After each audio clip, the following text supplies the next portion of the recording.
Catching the long-range vision is a presentation that you can use in the context of a leadership team meeting. It can be used also with staff, but the purpose is really to show a long-range idea for how AIW can support a learner-centered, high intellectual environment. The yellow triangle represents instruction and is just a symbol that we're going to use throughout this presentation. The red represents tasks and assignments, and the blue star represents student work or student performance. In the beginning, when teachers get started in the first year, they spend their time focusing on bringing tasks to the table or bringing student work to the table, which may or may not be connected to exactly what they're teaching in this particular week or month, but if they're working on their teams correctly, they will be bringing things that they really want to improve. Some teachers will be ready, even in that first year, to move towards starting to examine their instruction and start to think about the relationship of how the assignments are impacting the quality of their instruction. When we think about what the quality of feedback, what the impact of quality feedback is, we think that 4 things can happen. First, an assignment can be tweaked, making small changes that are relatively easy to do. In the beginning, teachers might really want to do this, and they should be allowed to do something minor. But over time, the other 3 impacts become important to introduce to them. Secondly, they might become empowered to actually cull their curriculum, scrapping assignments that are no longer serving a purpose that they might have been doing out of habit. More exciting is the idea that teachers can reimagine fundamentally something that they're asking kids to do. And when we do that, we need to make sure that it is grounded in a significant big idea or activity. But more often than not, reimagining a task includes changing its scope. So a teacher needs to be open and willing to having the scope of the task changed. And last but not least, very, very rarely do we find that teachers do nothing. They find out that, in fact, this particular task is serving its purpose, it scores low, but it's a nice opportunity to reference page 72 in the Blue Book when we talk about a teacher who's currently doing 10 to 15% authentic work and over 3 years is moving towards that 50% mark. Nobody is asking them to do AIW 100% of the time. That would be inappropriate. So once teachers become acclimated at scoring and become fluent in the scoring process, many teachers move into the bundling phase.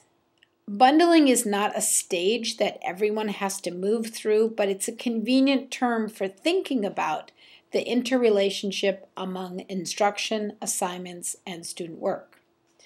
So for example, let's say I start out and I have a task and I score it.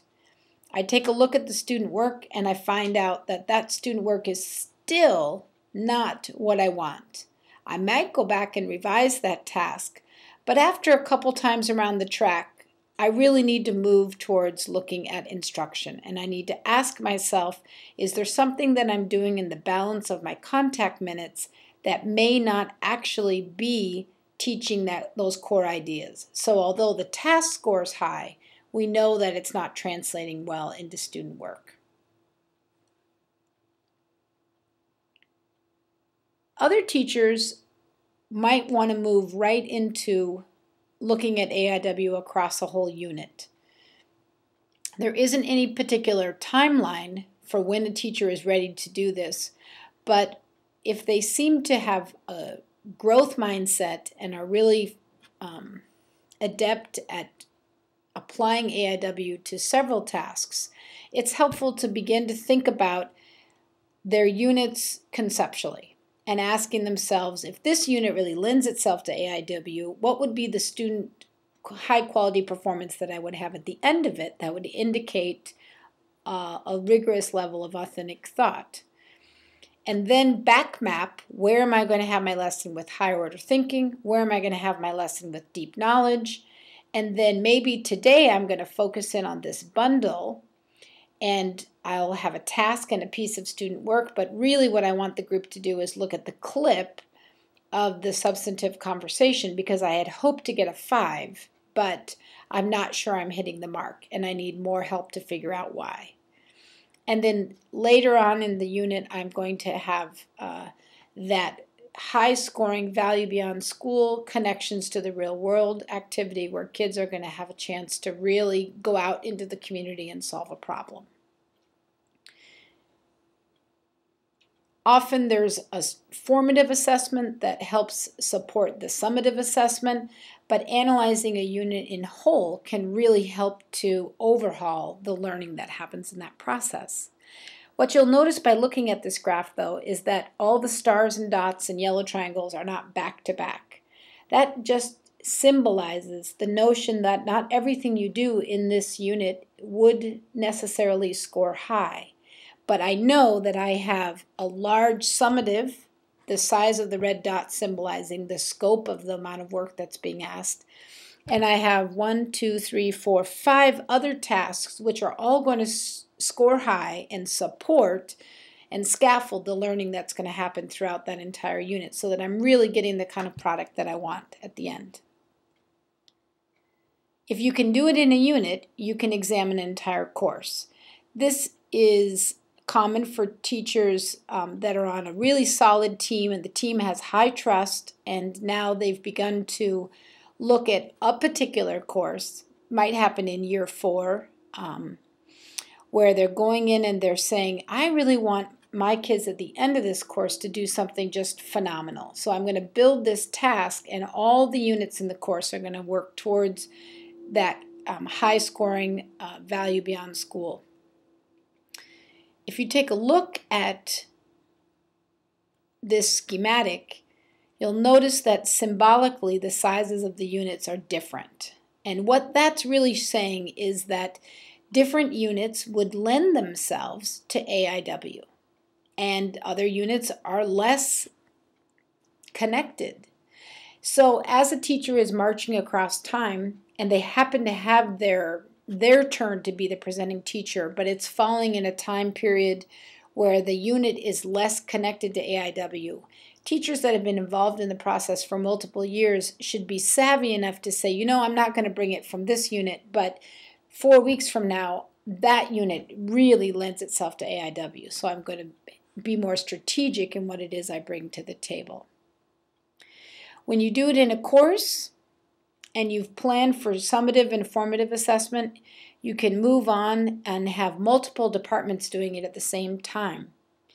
This image here helps to represent what it might look like for, let's say, a middle school that goes from grades 5 to 8 that has been system thinking in where its high prides of point are going to occur. So, for example, in grade 5, this might be an art show. And by art show, I mean that the whole 5th grade class is going to, for example, paint pictures and build sculptures, but they're going to actually also serve as the museum critics, and they're going to design their own eras to really represent the work thematically, the way a museum might set up work. So it's going to take a lot of energy in order to pull this off, but everybody on the 5th grade team knows that art is really the one that's being highlighted in terms of getting a 5 in every single standard area instruction. But in 6th grade, we're going to do it in science, and that might be when we go out into the community, we take water samples, we enter those water samples into a database, we talk with people who are in a subdivision around soil erosion.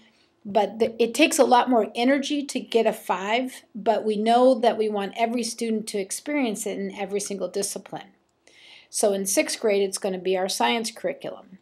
In 7th grade, we're going to actually take an interdisciplinary approach where health and healthy living is the focus, but we're going to be supporting that in the PE class as well as in the math class, graphing charting progress and looking across the disciplines by coordinating it together. In 8th grade, we're going to use our English and our media class to support the effort that's happening down in 5th grade, as well as a music and concert that's going to be happening in 8th grade. So this is just an example of how a leadership team can really build and think about where are our students experiencing their most authentic classes, and what are those points of pride that we can really talk about as being authentic experiences that connect them with problem solving in the community and build that citizenship. After all, learning, you can teach students a lesson for a day, but if you can teach them to learn by creating curiosity, they will continue the learning process as long as they live. So it's all about the kids, and that's our focus, but remember that it takes time.